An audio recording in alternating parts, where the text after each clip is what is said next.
नमस्कार बच्चों। इस वीडियो में हम करेंगे MCQ ऑफ लेसन 7 आवर्ती चित्र, आयत चित्र, बहुभुज तथा तोरण वक्र या ogive, frequency diagram, histogram, polygon and ogive. प्यारे बच्चों, सबसे पहले आवर्ती चित्र क्या है या आयत चित्र है। तो देखिएगा, जो आवर्ती चित्र है इसमें आयत चित्र, बहुभुज और तोरण वक्र, ये तीन अलग अलग हैं। तो सबसे पहले हम देखेंगे आयत चित्र क्या है।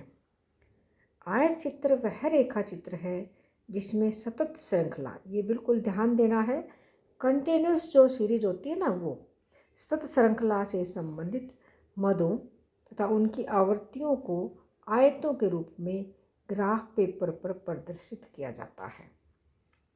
तो ये हमें क्लियर हो गया कि कंटिन्यूस सीरीज है। तो प्यारे बच्चों, नेक्स्ट अब हम आ जाते हैं अपने MCQ के ऊपर, जो very short answer type question है वो देखते हैं। पहला क्वेश्चन है बच्चों, निम्नलिखित प्रश्नों में से सही विकल्प का चुनाव करें। देखो, यहाँ मैं तुम्हें बहुत अच्छे से समझाऊंगी कि क्या क्वेश्चन पूछा है। देखिएगा, किस आवर्ती वक्र का शिरा बाईं ओर लंबा होता है। देखो बच्चों, आवर्ती वक्र, यहाँ पर मैं आवर्ती वक्र बनाऊंगी तो ये देखिएगा बच्चों, जैसे बाईं ओर लंबा होता है, तो ये हमने एक वक्र बनाई है, ये वक्र बनाई। लेकिन ये देखो, ये इधर ये दाईं तरफ है, ये दाईं तरफ है, और ये बाईं तरफ है इधर, और ये दाईं तरफ है। तो इसने क्या क्वेश्चन किया है हमारा कि किस आवर्ती वक्र का शिरा बाईं ओर लंबा होता है। देखो, ये बाईं, जो बाईं तरफ है ये लंबा और दाईं तरफ नहीं है। बाईं तरफ, दाईं तरफ इस तरह से है और इधर लंबा है। तो देखो, किस आवर्ती वक्र का शिरा बाईं ओर लंबा होता है, तो इसको हम बोलते हैं ऋणात्मक। जो ऋणात्मक विषम कर्व है, ये ऋणात्मक नेगेटिव है, नेगेटिव स्क्यूनेस इसको बोलते हैं हम, इसको ऋणात्मक विषम वक्र। तो पहला जो ऑप्शन है बच्चों वो हमारा था धनात्मक विषम वक्र, ये नहीं है। बी है ऋणात्मक विषम वक्र, तो बी ऑप्शन हमारा ठीक है। सी सामान्य वक्र, डी यू आकार का वक्र। देखो बच्चों, सामान्य वक्र कैसा होता है कि बिल्कुल बैल शेप्ड का होता है, जिसमें दोनों तरफ बराबर हो, मतलब दोनों ही तरफ बराबर हो, मतलब किसी तरफ से भी स्क्यूड ना हो, विषम ना हो, तो ये सामान्य वक्र होता है। तो बच्चों, यहाँ पर ए ऑप्शन नहीं है, बी है, सी नहीं है, और डी यू आकार का वक्र ये भी नहीं है। तो हमारा सही ऑप्शन है बी, ऋणात्मक विषम वक्र। नेक्स्ट क्वेश्चन है, किस आवर्ती वक्र का सिरा दाईं ओर लंबा होता है। देखो, पहले वाला था बाईं ओर, अब हम दाईं वाला भी बना के दिखा देंगे कि दाईं ओर लंबा किस प्रकार से होगा। तो देखो बच्चों, इसको हम इस प्रकार से बना सकते हैं कि ये जो कर्व है, तो ये देखिएगा दाईं तरफ ज़्यादा, जो दाईं तरफ है इधर ज़्यादा लंबा होता है, तो इसको क्या कहेंगे, धनात्मक विषम वक्र। इसको हम क्या बोलेंगे, धनात्मक विषम वक्र। तो ये ए ऑप्शन बिल्कुल ठीक है इसका। बी था ऋणात्मक, ये नहीं है। सी सामान्य वक्र और डी यू आकार का वक्र।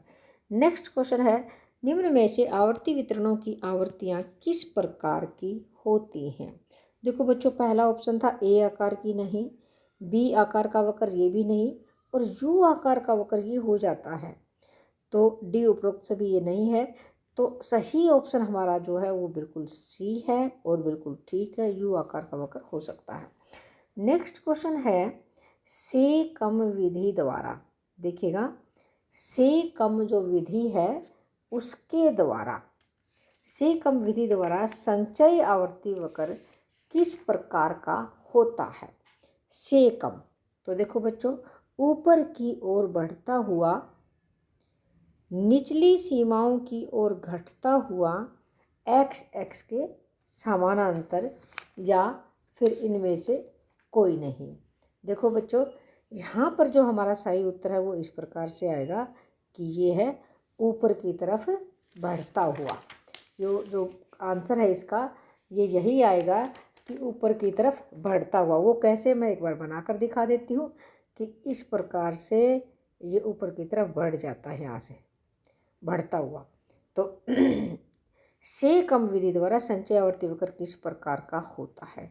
ऊपर की ओर बढ़ता हुआ ये ऑप्शन था, बी था निचली सीमाओं की ओर, ये नहीं है। एक्स एक्स के समानांतर ये बिल्कुल भी नहीं है, इस तरह से हम बना दें, डी भी नहीं है। तो सही ऑप्शन है ए, ऊपर की तरफ बढ़ता हुआ। अगला है, से अधिक विधि द्वारा संचय आवर्ती वक्र किस प्रकार का होता है? तो इसको हम देखेंगे किस प्रकार का होता है। तो यहाँ हमने देखा पहला ऑप्शन है ऊपर की ओर बढ़ता हुआ। पहला हमने क्या देखा? ऊपर की ओर बढ़ता हुआ। दूसरा है निचली सीमाओं की ओर घटता हुआ। और सी ऑप्शन है वाई एक्स के समानांतर, ये नहीं है। और डी इनमें से कोई नहीं। तो ये इसका बी ऑप्शन बिल्कुल ठीक है कि निचली सीमाओं की ओर घटता हुआ। वो मैं तुम्हें बनाकर दिखा देती हूँ बच्चों किस प्रकार से। जैसे ये करो है इसमें हम इस प्रकार से दिखाएंगे। देखो ये ऊपर की तरफ जा रहा था और ये इस प्रकार से नीचे की तरफ आएगा, इस तरह से। तो उसको कहेंगे नीचे की तरफ घटता हुआ। नेक्स्ट है बच्चों रिक्त स्थानों में उचित शब्द भरे, यानी कि फिल इन द ब्लैंक्स हैं। ये अगला क्वेश्चन है, इसके अंदर आ गया हमारा। तो देखो इसको थोड़ा सा क्लियर कर लेते हैं। आयत चित्र द्वारा डैश श्रृंखला से संबंधित मदों तथा उनकी आवृत्तियों को आयतों के रूप में ग्राफ पेपर पर प्रदर्शित किया जाता है। देखो जो फिल इन द ब्लैंक्स है वो क्या है? आयत चित्र द्वारा श्रृंखला से संबंधित मदों और उनकी आवृत्तियों को आयतों के रूप में ग्राफ पेपर पर प्रकट किया जाता है। अखंडित या खंडित? अखंडित। अगला है आवर्ती वक्र डैश का मुक्त हस्त रीति से खींचा हुआ सरलित रूप है। किसका? आवर्ती बहुभुज या आयत चित्र? यहाँ हमने देखना है तो आवर्ती बहुभुज इसमें आएगा, क्योंकि जो भी आवर्ती बहुभुज है उस पर मुक्त हस्त से अगर हम खींच देते हैं तो वो आवर्ती वक्र हो जाता है। सामान्य वक्र को डैश वक्र भी कहते हैं। देखो जो सामान्य वक्र है उसको क्या कहेंगे? पहला यहाँ पर है यू आकार, दूसरा घंटाकार। ये घंटाकार बिल्कुल ठीक है। सामान्य जो वक्र है वो घंटा बेल शेप्ड होती है। देखिएगा वो किस प्रकार से, तो बिल्कुल इस तरह से बना देती हूँ यहाँ पर। ये देखिएगा बिल्कुल बराबर दूरी इनमें, ये बेल शेप्ड होती है। तो ये ठीक है। सामान्य वक्र, खाली स्थान वक्र भी कहते हैं। घंटाकार, इसमें क्या आएगा? घंटाकार सही ऑप्शन है। अगला है जिस वक्र में दो वर्गांतरों या मूल्यों की आवृत्तियां अधिकतम होती हैं उसे क्या कहते हैं? देखो जिस वक्र में दो वर्गांतरों या मूल्यों की आवृत्तियां अधिकतम होती है तो उसे क्या कहेंगे? द्विभुयिष्टिक वक्र। इसकी शेप कैसे बनती है? इसकी शेप बच्चों इस प्रकार से बनती है, जैसे ये, यानी कि दो ऊंचाई यहाँ पर दिखाई देंगी, जैसे इस तरह से ये बन जाएगी। तो ये इस प्रकार से कहते हैं। अगला क्वेश्चन है द्विभुयिष्टिक वक्र यहाँ पर आ जाएगा। धनात्मक विषम वक्र का सिरा डैश और लंबा होता है। धनात्मक विषम वक्र का सिरा डैश और लंबा होता है, तो बिल्कुल दाईं तरफ ही होगा। कैसे? जिस तरह हमने पहले बताया था कि इस तरह से लंबा हो जाता है, तो इसको कहेंगे। तो प्यारे बच्चों यहाँ पर हमने देखा कि हमारे जो क्वेश्चंस थे हमने फिल इन द ब्लैंक्स किए हैं। नेक्स्ट हम चल रहे हैं ट्रू एंड फॉल्स के ऊपर। सत्य और असत्य वाले क्वेश्चन हम यहाँ पर अपने करेंगे। देखो आवर्ती बहुभुज वह रेखा चित्र है जिसमें आवर्ती चित्र के प्रत्येक आयत के शीर्षक के मध्य बिंदुओं को सरल रेखाओं द्वारा मिलाकर बनाया जाता है। ये बिल्कुल सही है। देखो बच्चों इसको कैसे बनाया जाता है, जैसे यहाँ पर हम बनाकर दिखाएंगे। जैसे ये आयत है, ये आयत चित्र है, ये आयत चित्र है, ये आयत चित्र है, ये आयत चित्र है। तो हमने देखा इनके बीच में पॉइंट डाल लेंगे और फुटे से मिलाएंगे, जैसे इस प्रकार से। तो ये क्या बन गया? आवर्ती बहुभुज। ठीक है। और इसी आवर्ती बहुभुज को बिल्कुल सरल हाथ से, मुक्त हाथ से खींच देंगे ना, तो वो आवर्ती वक्र बन जाता है। तो देखो पहला जो क्वेश्चन है यहाँ पर सत्य असत्य में आवर्ती बहुभुज वह रेखा चित्र है जिसमें आवर्ती चित्र के प्रत्येक आयत के शीर्षक मध्य बिंदुओं को मिलाकर, ये बिल्कुल सही है, ये ट्रू है। नेक्स्ट है, रेखा चित्र की सहायता से आंकड़ों के सह संबंध का अध्ययन नहीं किया जा सकता। देखो बच्चों, दूसरा है, ये भी सही है। रेखा चित्र की सहायता से हम सह संबंध नहीं निकाल सकते हैं। अगला है, से कम ऊंचाई में आवर्ती वितरण के प्रथम वर्ग की निचली सीमाओं से आवृत्तियों को जोड़ा जाता है। देखो, से कम ऊंचाई में आवर्ती वितरण के प्रथम वर्ग की निचली सीमाओं से आवृत्तियों को जोड़ा जाता है, तो ये सही नहीं है, ये क्या है, असत्य है। आगे देखते हैं, आयत चित्र केवल समान वर्गांतर वाले होते हैं, ये भी असत्य है, क्योंकि समान वर्गांतर वाले भी होते हैं और असमान वर्गांतर वाले भी होते हैं, इसलिए ये फॉल्स है।